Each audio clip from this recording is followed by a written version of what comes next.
Hey everyone, I'm Nate. And I'm Abby. We're the TheRcSaylors. Today we have a GTeng quad to show you. I'm actually pretty excited because the last time we had a GTeng quad, it did pretty well. And this is of a good size. Has a little camera on the front. And he just likes the name because it's Ninja, and he used to go by Ninja Nate. Yeah, my gamer tag used to be Ninja Nate, so what? I do think they're kind of going for a Parrot Bebop sort of look, but it's definitely lighter. It's more on the toy grade side, and it's not going to be of a Parrot Bebop quality, but I think that's partly the design they're going for. Regardless, I like how it looks. I think it feels like it's going to fly fairly well. Overall, I like it. The prop guards, I wanted to point this out. Most of the time, quadcopters, when they're bigger, they don't come with the prop guards on them, but in this case, they did. Now you can easily remove them. They're held on with one screw on each of the little motor pods there. So those can come off. Let's take a look at the camera on the front, right there, but it is protected. They've protected the camera with this little shield. I like that. Little on-off switch. It looks like it might angle. It does. Good eye. I would not have imagined it would angle. Yes. So you just push on it and you angle up and down. I like that a lot. Good eye. The box is actually pretty nice. I do like the name a lot, the Ninja. I think you should keep this box. This is finally one of those really nice boxes that I always used to talk about, but they don't make them anymore. Even with the prop guards on, check this out. Yeah. It all just fits in there. It just snaps right in. There's stuff underneath. Yeah, the transmitter's pretty cool. It's a low profile style of transmitter. Came with these little protectors on it, which are nice. And this, I forgot to mention, is an altitude hold quadcopter. 4 buttons on the top, and you know it's an altitude hold quad when you see that the throttle stick is spring loaded and goes to the center just like the right stick. So here we go. Wow, I never see that happen. No, we don't. But you don't. I thought today's it's the Ninja. We'll do it for the Ninja. It comes with a little Phillips screwdriver. That's for the quad battery and the transmitter battery. They have screws. 4 spare props, as well as some tiny screws in here. And I do want to show you guys how this looks with these, but I don't think I'll fly with them on, simply because I don't really need to. There are 8 of these in here, so quite a few. You've got extras, in other words. But if you want, you can put these little decorative pieces on all of your props. Just makes it look nicer. And they just make it look nicer, that's right. I like them, but I think I'm gonna keep, that was really snug, by the way, so they're not going anywhere. The more weight you put on your quadcopter, the shorter the battery life. So that's why we always try not to fly with extra things. And quite honestly, I probably should take those prop guards off, but that's how they're marketing it. It comes like that. So. We're just gonna go the easy route today. Get this thing in the air. It does come with a USB to micro SD card. It's a 4 gig card. There's the converter. The card goes down here. We did format this before the flight. Here's your charger, and it charges through a balance lead, which is really cool. This is a 2-cell, 7.4 volt, 350 milliamp LiPo battery. And it just goes in the bottom here. And I'll get this plugged in and we'll get it in the air. All right, this was quadcopter on first, then transmitter. Then you have to go throttle all the way down, then up, then down to bind it. And then it's paired up. Then there's an auto takeoff button, which is the top left. I'm guessing I have to get the motors going first. There, down and in, and then we'll auto take off. Not bad. So here's our altitude hold. I want to go a little higher to get it above the tree line, making it easier for you guys to see. I've let off the controls, and I'm using the right stick. I'll just try to trim it up some. Altitude hold is doing really well. Oh, it's locked in solid. I'm just going to go ahead and do video for you, I think. Yeah, so I should be filming now. Now, if you're a newcomer, altitude hold just means the distance from the ground, the throttle control. Right. So it makes it a little easier to fly when you don't have to play with the throttle as much. Yeah. So this should be considered more of a video drone than anything else. I'm just trying to fly nice and smooth and stable to see what it's capable of doing. I trimmed it up, so now when I take my hands off the controls, although there's a slight breeze, we can combat that by trimming it. And now we're pretty much locked in solid. Yeah, so I'll bring it in closer and show you. See, I'm not touching the throttle at all. That is just the right stick. So again, I'm not touching, I'm just gonna try to trim it up. Getting a little breeze, but... Take it to the left. To the left. How to far? the left. Right there. Okay. There you go. Now I can see what your hands are doing. Oh, okay. So you see it was drifting a hair? What I'm doing is just There you go. trimming. And now it's like rock solid. That's perfect.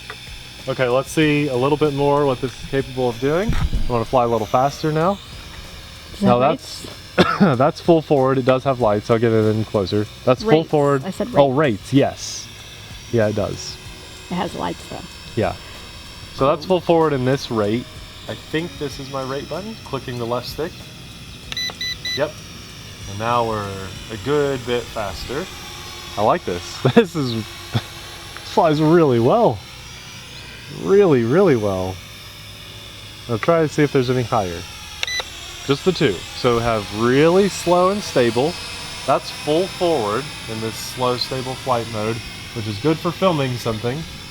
Hopefully the camera footage looks good. And then we click the left stick. Oh, there are three. I'm sorry. The last time I must have jumped right into rate 3. So there's rate 2. And then 3 beeps. There's rate 3. A lot snappier.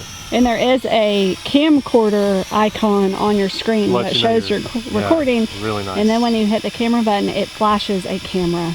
Look how really that's quick just on your screen. sitting there. That's Almost awesome. like it has GPS. That's awesome. What I about want to do a flips? flip. Click the right stick. Click the right stick. Give it direction. So it loses some altitude. But look, then it gains it it back. gained it right back. You didn't even touch that. Click the right stick. Here, We'll go I'll- forward. It's hard. I need to take a step back. Do one more and I'll get both of it. Let me come back a little bit. All right, you ready? Take it to the left. There you go. Right there? Mhm. It goes down, but It gains it right back up. comes You right didn't back. have to touch anything. pretty cool. That's I like awesome. Okay. We also have a headless mode and a return to home. I want to press, that's return to home. It's definitely Goodbye. needs to be recalibrated. So what you do to calibrate it is you land it, and then there's a sequence of something that you hit or do on the transmitter, and it calibrates the home. I'm guessing headless mode won't work very well either because that didn't work very well. We're in headless mode and it's actually drifting off a bit.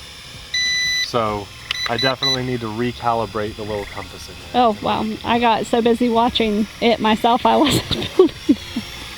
Oh, geez. I fell asleep. Do you want to fly it? Yeah, I do. I'll Because start it in rate 2. I was too busy watching it than filming. And then I'm going to hit auto land.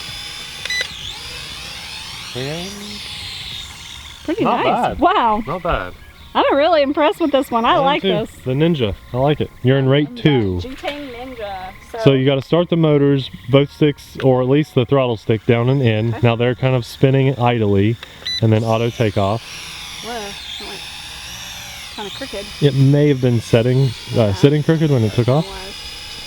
And then just as the battery gets low, don't forget to stop filming, which is the throttle trim down. It's still filming right now.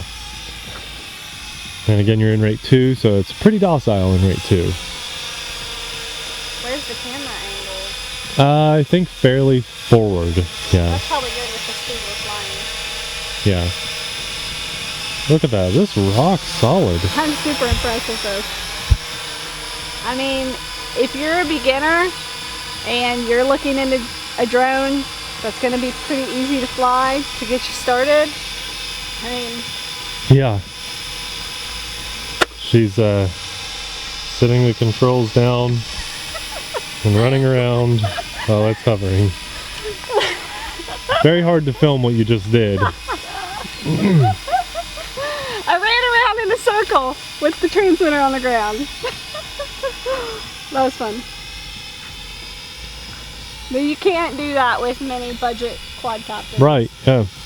This is so really awesome. this is really good. This is really good. We usually don't talk about the camera much when we're out here because we can't see the camera on a quad like this. We have to wait till we get home. So we always say, you guys can be the judge of the camera. We always get to see the quality of the footage. That's your battery? Okay, hit film, hit the film. Okay. And now auto land or throttle down. There you go. I lost the prop though. Really? A prop? The prop fell off Wow. on that landing. Okay. It's amazing sometimes. It just seemed like it was perfect, and then what happened, and I'll just show you. The whole prop and prop shaft came out together. And I thought, that's weird. So I took a closer look because I've never had that happen before. It's always just like a prop shoots off. It's actually held on there with a screw, and it's fine. There's a mosquito. So I popped off this bottom part. Let me see if I can do it again. I kind of had to use this to push it off. I popped that off. Really need to unscrew that and take it off. But what happened was, oh, mosquitoes. So here's the prop shaft, right? It fell off. Here's what's happening inside of that whole motor system.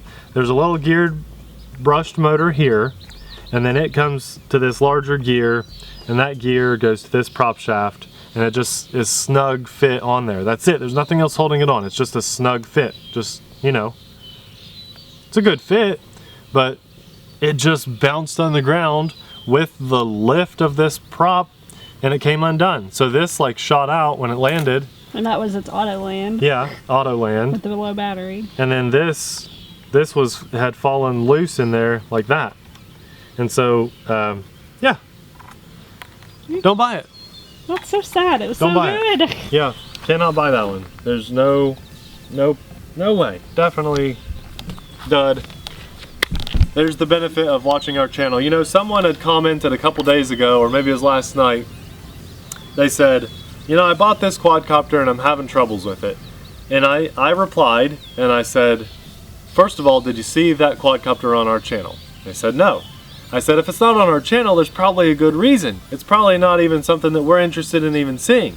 Then I said, have you watched any of our videos and bought anything that we recommended? They said, no, I probably should have done that. There you go. That's why we do these. Don't buy it until you've seen a review on it. Even if we haven't reviewed it, go watch someone else's review. Do not support junk. And speaking of which, watching other people's videos, you know, if we don't have it, fine, go watch someone else. But let me tell you this, there's not a lot of channels out there that will take the time at the end of the video to show you why it failed and tell you not to buy it. I'll tell you right now. Especially telling you not to buy it. I'm going to tell you this right now. This was sent to us. Some things are, some things aren't. I don't care. If it's junk, we will tell you it's junk. Some people will not. They will try to sell you stuff even when it's junk. There's mosquitoes. So if you watch someone's channel and they never say something is junk or they never say anything bad and tell you not to buy something, That's right. Then you should just be careful. Right. Just know that we are not afraid to tell you when something is junk, even if it was given to us. I like GTeng, but this one is junk. This was a bad design. Most of the time, stuff we get on GearBest and from GTeng is good. This one is not. This is why you watch our videos. Or any videos. Watch videos before you buy junk. Don't buy it from Walmart. But I liked this one. I loved this one. To be fair, let's be fair here. What I'm going to do is go home. Maybe you just glued that. I'm going to. That's a little dab of glue in here. All of it just needs a glue. Just a little dab of glue. And then that shouldn't happen again. Very fixable. That's fine. But I don't like having... The factory should do that. I don't want to have to do that. You buy it expecting it to work. I've flown hundreds of these and never before has a prop shaft came out of its gear in the motor component. So I would say pass. Now, it was great. If you're okay with buying it, putting a little dab of super glue in there, and then putting it back together, fine. It's okay. But there's my little rant. Watch our videos. Watch some videos before you buy stuff. So many times people buy something on Amazon or whatever, and then while they're waiting on it to be shipped to their house, they come over and they watch our videos. So they're like, hey, I just bought this, you should review it. No, good luck with your junk you just bought. Watch reviews, then buy stuff. Thanks for watching. We'll see you in the next video. Bye.